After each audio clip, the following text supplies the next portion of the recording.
दर्शकों नमस्कार। आपका हमारे YouTube चैनल में स्वागत है। अगर आप पहली बार हमारे चैनल पे आए हैं तो हमारे चैनल को सब्सक्राइब कीजिए, बेल आइकन को प्रेस कीजिए ताकि हमारे आने वाले नोटिफिकेशंस आपको मिल सके और जैसे ही मैं कोई अपना वीडियो अपलोड करूं आपको आपको फौरन मिल सके।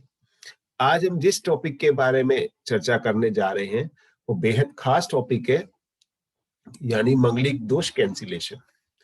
मांगलिक दोष क्या होता है? मांगलिक दोष के बारे में काफी सारे लोग जानते हैं और काफी सारे लोगों के अंदर अपने अपने विचार और मतभेद चलते हैं।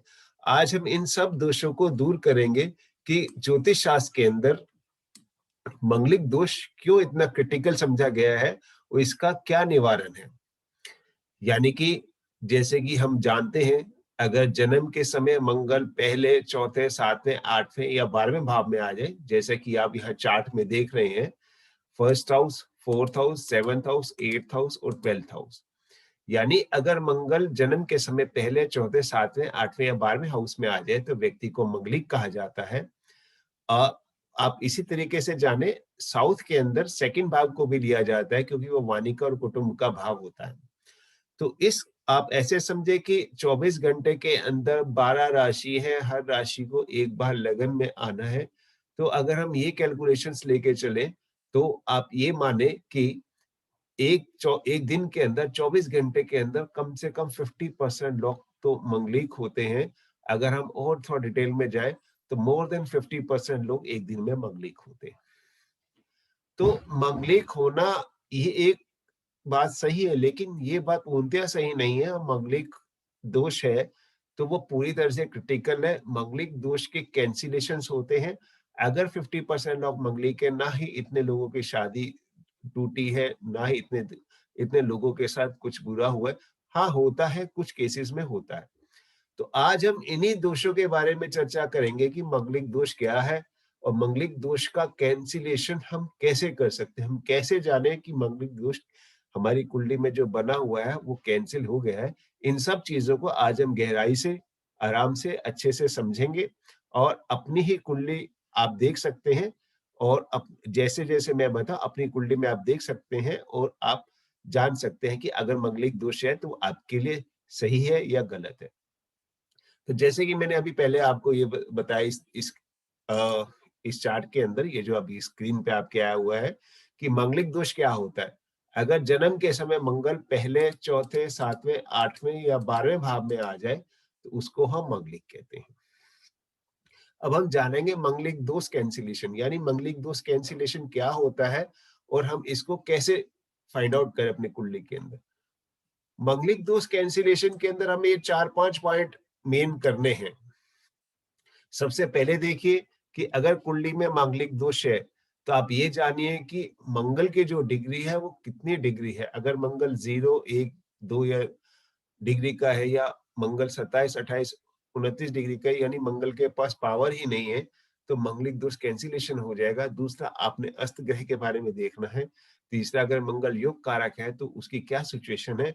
चौथा, अगर बृहस्पति के साथ है तो भी मंगलिक दोष बहुत ज्यादा इफेक्टिव नहीं होता। अगर मंगल अपनी राशि में है, उच्च राशि में है, तो भी मंगलिक दोष बहुत ज्यादा इफेक्टिव नहीं होता। अगर मंगल सप्तमेश या सप्तमेश के साथ है तो भी मांगलिक दोष बहुत ज्यादा प्रॉब्लम नहीं करता। अभी इन चीजों को हम सिलसिले वाइज एक एक करके टॉपिक में देखेंगे। तो सबसे पहले देखते हैं मांगलिक दोष कैंसिलेशन, रोल ऑफ डिग्री। यानी मांगलिक दोष के अंदर डिग्रीज का क्या रोल है। जैसे कि मैंने आपको बताया कि आप यहाँ देख रहे हैं, मेष लगन का चार्ट है, लगन में ही मंगल है, यानी व्यक्ति मंगलिक है। अब अगर इस केस के अंदर मंगल की डिग्री 0, 1 या 2 है, या 27, 28, 29, यानी मंगल के पास पावर ही नहीं है, वो प्रभाव ही नहीं कर पाएगा। तो इस केस में मांगलिक दोष बहुत कम इफेक्टिव होगा और मांगलिक दोष का कैंसिलेशन लगभग हो जाएगा। अब हम आगे ही बढ़ते हैं अगले टॉपिक की ओर, मांगलिक दोष कैंसिलेशन, रोल ऑफ कंबस। यानी अगर मंगल अस्त हो जाता है तो फिर क्या रोल होता है। जैसे कि आप यहाँ देख रहे हैं, मंगल यहाँ अपनी ही राशि का है, मेष राशि के अंदर है, मूल त्रिकोण का है, यहाँ सन सूर्य उच्च का है। सूर्य भी और मंगल दोनों साथ साथ है, यानी अगर मंगल और सूर्य साथ साथ है और मंगल सूर्य के साथ आके अस्त हो रहा है, जो कि आप आराम से कुंडली में देख सकते हैं, वहां पे आपको पता चल जाएगा, सॉफ्टवेयर आपको बता देगा। अगर मंगल यहाँ पे अस्त हो रहा है तो मंगल का प्रभाव बहुत बेहद कम होगा और यहाँ पे मांगलिक दोष का कैंसिलेशन हो जाएगा, मंगल बहुत ज्यादा प्रभाव नहीं कर पाएगा।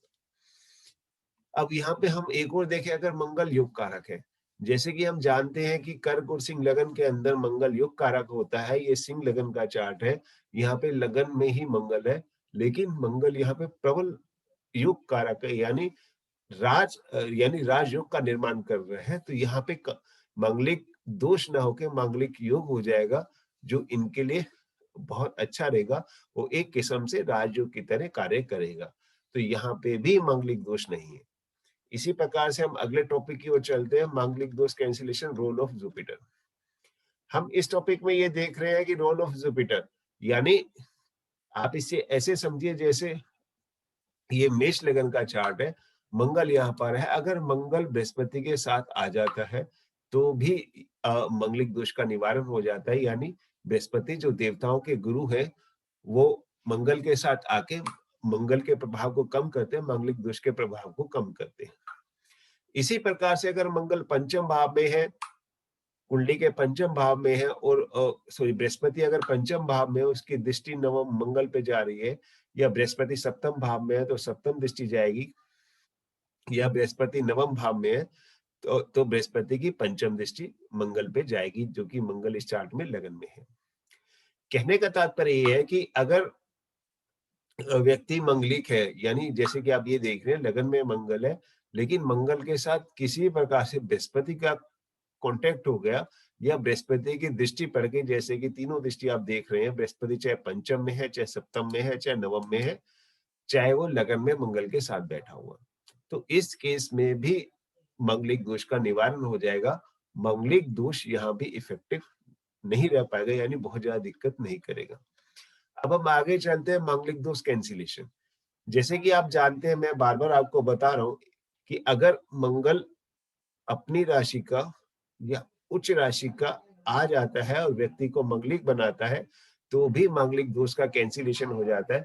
जैसे कि मंगल यहाँ मेष लगन का चार्ट है, मंगल अपनी मूल त्रिकोण राशि में है, तो यहाँ भी मंगल योग कारक होगा और मांगलिक दोष का निवारण हो जाएगा, यानी मांगलिक दोष यहाँ पे इफेक्टिव नहीं रह पाएगा और बहुत ज्यादा दिक्कत नहीं करेगा।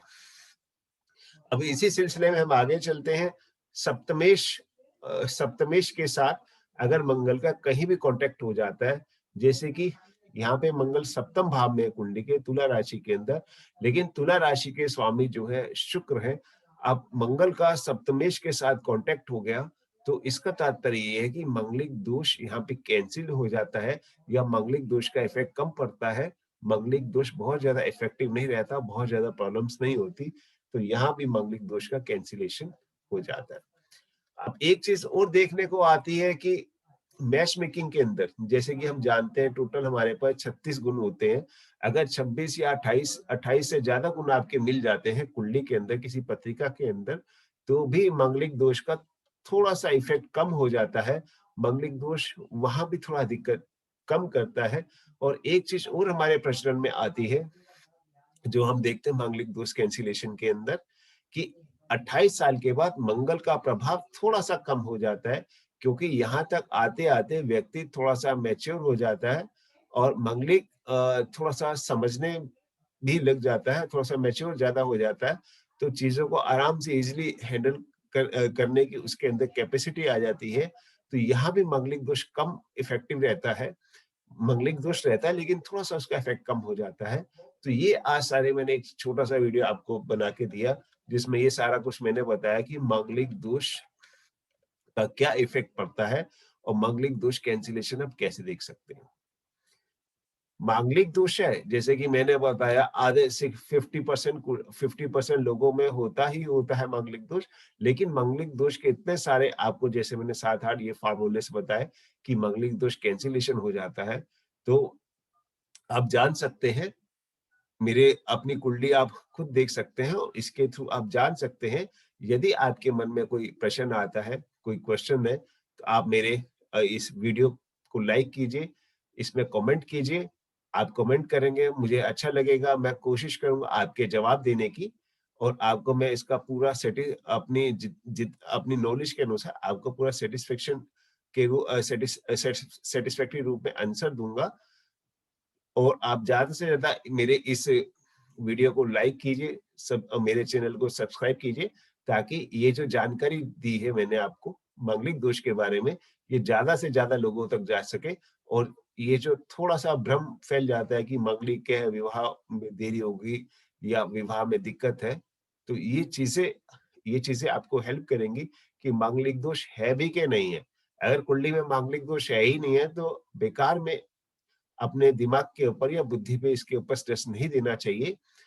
तो इसीलिए ये एक मैंने छोटी-सी कोशिश की है। अगर आपको अच्छा लगे तो मेरे चैनल को सब्सक्राइब कीजिए, लाइक कीजिए और शेयर कीजिए, ताकि ये और भी आगे ताकि ज़्यादा से ज़्यादा लोगों के पास जा सके और सब इसका फ़ायदा उठा सकें। शुक्रिया।